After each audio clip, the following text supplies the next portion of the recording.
probably going in your favor. You're probably going to be... They're losing 3 life, definitely. But because of the lifelink, it's probable you're only losing 1 or 2. So it gives you actually a favorable race there. Yeah. And then versus Merfolk, if they don't have a Lord of Atlantis out, a Rock's Warmonk is big enough to stop the first Lord's use of pumping. Now, another thing I think that, and I mentioned this last round, is I think the no band that looks like they started off. I'm not even sure what that land is. That might be a irrigation ditch, I think. Okay, so Gerry starts off with his turn 1 play, which is. It's one of the sacrifice lands. I believe it's irrigation ditch. It might be Tinder Farm. It is irrigation ditch. Yeah, irrigation ditch taps for a white mana, or you can sacrifice it and get a black-blue mana. Now, this was most commonly seen in Terravore style, like Balancing Tings, for example. You also might see this occasionally in basically those decks that were trying to explode into some sort of play and didn't care about losing the land. So Brian, on the other hand, starts with a Windswept Heath into a Tropical Island into a Noble Hierarch. Gerry Thompson playing an archetype that I'm not familiar with in Legacy. It doesn't seem to be one that shows up very often. Hypergenesis. Another irrigation ditch from Gerry Thompson. Next turn, he could have access to as much as 5 mana if he wanted to sacrifice, and then just lay a land and tap it. So Brian brainstorms here during his main phase here. Now, Gerry's a means to trigger the Hypergenesis are 4 Violent Outburst and 3 Ardent Plea. Interestingly, he also has 1 copy of Eureka. Eureka, for those of you who don't know, is one of the only Magic cards to have a scientific equation on it. Or, to be fair, a mathematical equation. Yeah, that's one of those kind of fun old cards that... Eureka is what Hypergenesis is it's replicating, exactly. Essentially. It's slightly different. Yeah, well... It does not have the same exact effect text. And now we see a City of Brass, I believe? Yep, City of Brass. Show and Tell.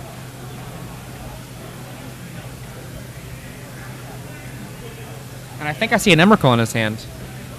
This game could be over in short order. Force of Will from Brian Meinders. That will help. No Show and Tell for Gerry. Gerry does have 4 Force of Will and 3 Misdirection of his own.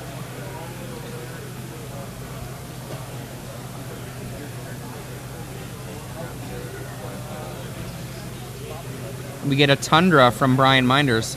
He sacrifices a Wooded Foothills. Pardon me, not a Wooded Foothills. He sacrifices a Windswept Heath. He could go for a Natural Order here, perhaps. The difference between Hypergenesis and Eureka is that Eureka puts a permanent into play, which could be Planeswalker, whereas Hypergenesis specifies either artifact, creature, enchantment, or land. So no Planeswalkers off of that. It is indeed a Natural Order. And he waits to make sure it resolves. Gerry says, sure. So we're going to see Progenitus. If Brian happens to have a Rafik in his hand and a land, he could kill Gerry next turn. He certainly could. But even if he doesn't, Gerry's on a very short clock either way. Gerry has another Show and Tell there, though. Gerry has a Progenitus in his hand, I think. I thought he did, too. I think he has. This would be very interesting. Show and Tell. Attention Magic players, I need Nitin Sethi and Joseph Countryman to the side events area, please. Nitin Sethi and Joseph Countryman to the side events area, please. Your booster draft is waiting on you. Okay, we're waiting to see. Here's a selection. I select this card, says Gerry Thompson. I select this card. And surprise, Emrakul. And Brian is like, that's it. That's one way to beat a progenitus. I look at Gerry's smile there. He's like, oh, I see a progenitus. I got a little bit more. Man, this is an epic weekend. We've seen 3 Eldrazi in play at the same time, and Emrakul and a progenitus on opposite sides of the board. Very briefly, just there. Saw to the sideboard they go. Gerry Thompson, let's see, he could bring in Platinum Angel. He might bring in Ricochet Trap as a means to fight against opposing Force of Wills. I could see Urabrask the Hidden as a possibility.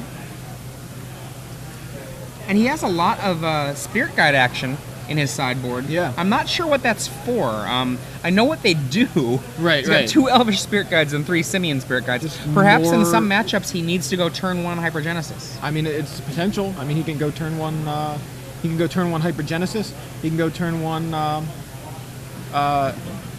Show and Tell into Emrakul, as he just did there. Although it wasn't turn 1. And Brian, on the other hand, access to Path to Exile. Let's see. Worship. Worship might do some work. Although not. I mean, Worship won't stop Emrakul from Yeah. from wrecking annihilating house. you. Yeah. Daze actually might be one of the best cards Brian can bring in. You're right. Yeah, I agree. Look at that 2 Baneslayer Angels. That's an interesting. Well, Interesting the card 2 to see there. Baneslayer Angels are after a bunch of scribble marks. I'm guessing that Brian Meinders, he had an idea for what he wanted, scribble, scribble, scribble, not that. Another idea for what he wanted, scribble, scribble, scribble, not that. And finally was like, I just need a big monster when I get into Monster Wars with, say, Zoo. My theory is that he went 4 or 2 Sarah Angel. Went no, there's a better one than that. Scribbled it out and went Exalted Angel, and then scribbled that one out. And wrote Baneslayer Angel. At least and then stuck Exalted with Angel that. is something that you can conceive of as being worth putting next to Baneslayer, because there is something real about being able to cast it for 3. That's true. All right, fine. He went Sarah Angel, then he went And Sarah Exalted Avatar. Angel, No, that Exalted doesn't make Angel is sense. totally reasonable. Sarah Avatar. No, that's not what I'm thinking of. I mean, there's something exciting about going turn 2 Morph, turn 3 Exalt You. Especially if you have the Noble Hierarchy Yeah. in play for the Exalted Angel. Mhm. The Exalted trigger on the Exalted Angel. And now we have the sideboarding here wrapping up. We're going to have to see what happens with Gerry Thompson. That smile on Gerry's face when he got the kill, he's like, felt pretty good, right? You thought you had me with that Progenitus, right? Progenitus is weak sauce. Gerry is definitely one of those players that when he's winning, you can really see it in his face. The crazy, this is nuts. I mean, just looking at the last, we have 2 rounds worth of Legacy that we're looking at here, and the creatures in these decks, Progenitus, Terastodon, Emrakul, Blazing Archon, Jin-Gitaxias, Iona, I thought this was Legacy. Aren't these supposed to be little guys? Isn't this supposed to be all about Tarmogoyfs and Vendilion Clicks and then Wild Nakabals and little guys that are just getting in? And then Brian has Rafiq, for example. Right, Rafiq. Interestingly, you mentioned Blazing Archon. Yeah. Blazing Archon would have been another card that could have saved Ely Cassis if he had access to Right, it. he did not have that. That's one that's a typical. You kind of see that in a lot of reanimator lists, but I think that he actually used to have it in his sideboard. I think there's been a version of his list recently that had it. I'm almost positive. And they offer the cut to each other. Another thing, what I was going to bring this up early before Game 1 started, was No Bant has a little bit better matchup against Reanimator just because of the Swords to Plowshares that can remove the creatures from the game and not allow him to get them back with something like Exhume or Reanimate or Animate Dead or something like that. For those of you who are just joining us, this is the Star City Games Live Open Series here in Boston. I'm Adrian Sullivan here with Joey Pasco. We have on the left Brian Meinders playing No Bant and Gerry Thompson on Hypergenesis on the right side of the screen. This morning we saw the end of the Star City Games Standard Series, taken down by Red Blue Splinter Twin, and today we're just beginning the Legacy portion of the tournament, and we're going to see who knows what as a champion at the end of the day. Yeah. I wouldn't be surprised to see Gerry Thompson make the top 4 or higher. Yeah, he made top 4 8. this morning. Yeah, top 4 exactly. But congratulations to Anders Simpson-Wolf, who was our winner. He had him in the booth a little while ago, and He was great. He was a really great competitor, and he seems he has the, as he said, the fire. He's ready now. He wants to start hitting these Star City Games Open Series. He says, "I've got the travel money. I'm going to start doing it." Yeah, I mean the turn 4 Splinter Twin combo win in Game 3 to take the tournament down. Right. That'll definitely do that. Yeah, if you didn't have the fire before. Windswept Heath gets my favorite dual land, Tropical Island. And we're going to see a repeat of his start in Game 1 where he has a Noble Hierarch. Do you have a favorite dual land? You look like a Badlands guy to me. Badlands? No way. There's a Noble Hierarch. And it looks like a sulfur vent from Gerry Thompson. Got to go with Tundra or Underground Sea. Probably Tundra. I like Taiga's art, though, a lot. Rob Alexander. And second turn Sylvan Library. I am a big fan of Sylvan Library. Me too. I've had the same one copy of Sylvan Library since I've played Magic. Since I got it, I got one copy. I've never traded away, never got a second one. Still the same one, and now it's in my Legacy decks. Gerry does not have a second land, says go. Yeah, my column was definitely named after Sylvan Library. Yeah, what was it? Sullivan Library. Yeah. You'll be Very seeing nice. more of that in the coming weeks. I've been taking a long break because of preps for grad school. So now in play we have Brian Meinders with an island, a tropical island, a bird of paradise, a noble hierarch, and a Sylvan Library. Opposite him with 20% of the permanents that Brian Meinders has is Gerry Thompson with a lone sulfur vent. Brian Meinders appears to be taking 8. That's what we call the Necro Hut. Take 8 damage, 2 extra cards.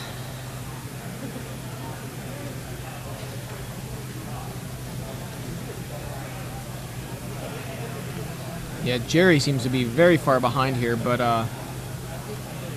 it may not even matter. Yeah, I mean... He doesn't need very many cards or mana to actually get going. Right. It's interesting, too. Brian drew those extra cards and then didn't do anything with them. You know? Probably very reactive cards. Must be, but I mean, I guess he really wanted them that badly. I guess it's... And he discards is that the Cascade? Yeah, that's thingy? the Violent Outburst. Yeah. It's in Standard, and nobody really played it very much in Standard, but it goes side by side with Hypergenesis. It's one of the cheapest Cascade spells, and being able to Cascade into Hypergenesis is pretty big. That was the interaction for Extended, and that was likely going to take over Modern as well, but Hypergenesis was banned in Modern.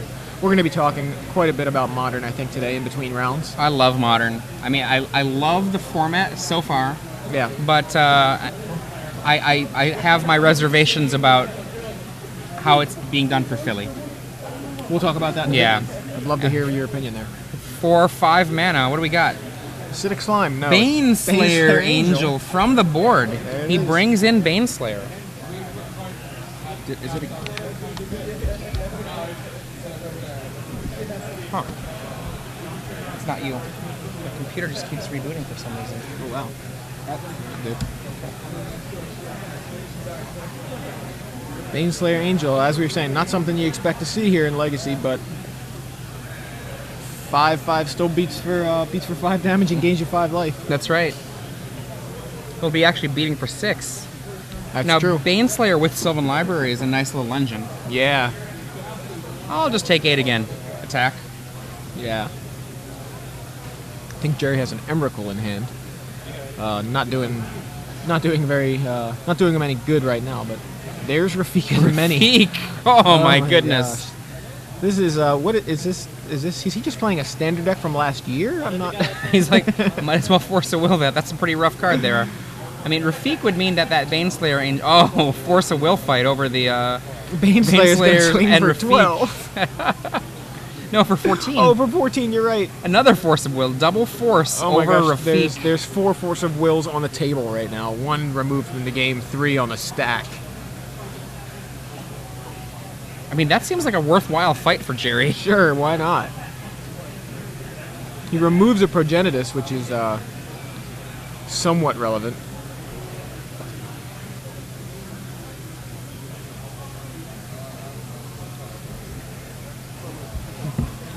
Baneslayer Angel only getting in for 6.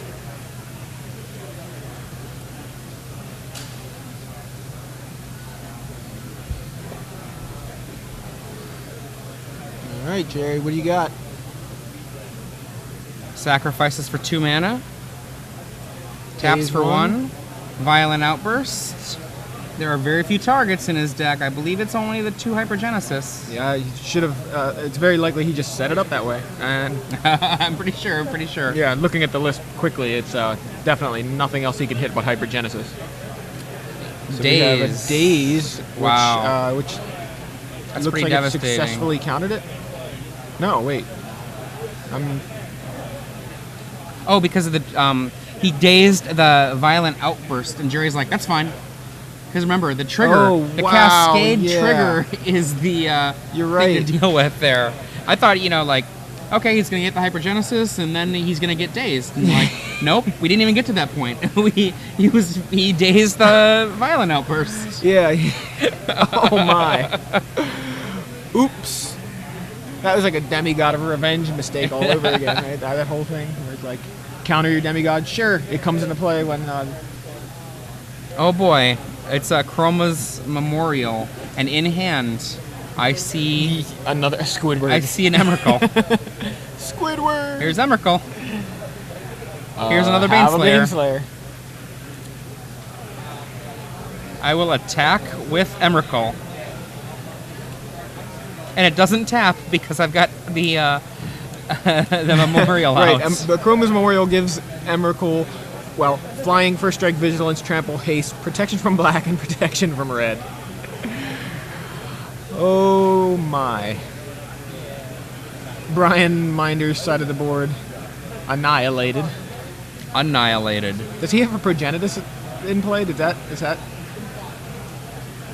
I mean, that's a Progenitus, right? I think that's a remove from game Progenitus for Force of Will. Okay, it's just kind of sitting there. I was like a little confused. Maybe it came into play when I looked away. But No, I'm pretty sure. Oh, maybe it came into play from the Hypergenesis. that's what I'm thinking, Yeah. If he had it in hand, I'm sure it did.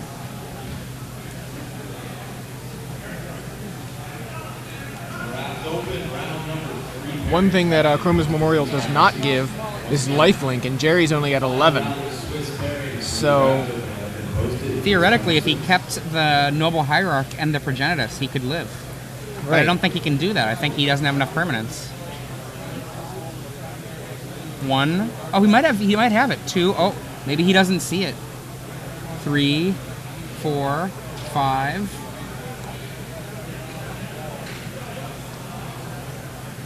6. He doesn't see it. He has the kill. Yeah. He had the Noble Hierarch there so that the Progenitus would be able to deal 11. You know what it is? Brian's at 15, so he has to block. But he can't block. Doesn't have pro white. Right. Yeah, it doesn't have pro white. He has to block. Okay. That's there what we it is. go. He has to block. He had to do that. Yeah. And because that's all. if he did what we were saying, Then he and set it up dies so to he the wins, attack. He just dies. Because the Chroma's, Yeah. he's at 15 life. I didn't realize he was low enough that was for what that. it was. That was what threw me off a bit too. I was looking at the board and not the life totals. Well, I was looking at Jerry's Life totals total. matter. Yeah, definitely looked at Jerry's, but I didn't realize Brian was at 15. If Brian Meinders had one more life, Brian would have been able to kill Gerry on the swingback. Yeah, that's pretty nuts. I mean, Gerry just took that match really kind of out of nowhere. I mean, like I said, Brian has this kind of explosive start where he's got multiple lands, got birds, Noble Hierarch, lands Right. of Baneslayer Angel, and Jerry's got like 2 lands. 2 lands goes Violent Outburst, and then Brian makes a mistake in the with the daze, Yeah. right? Instead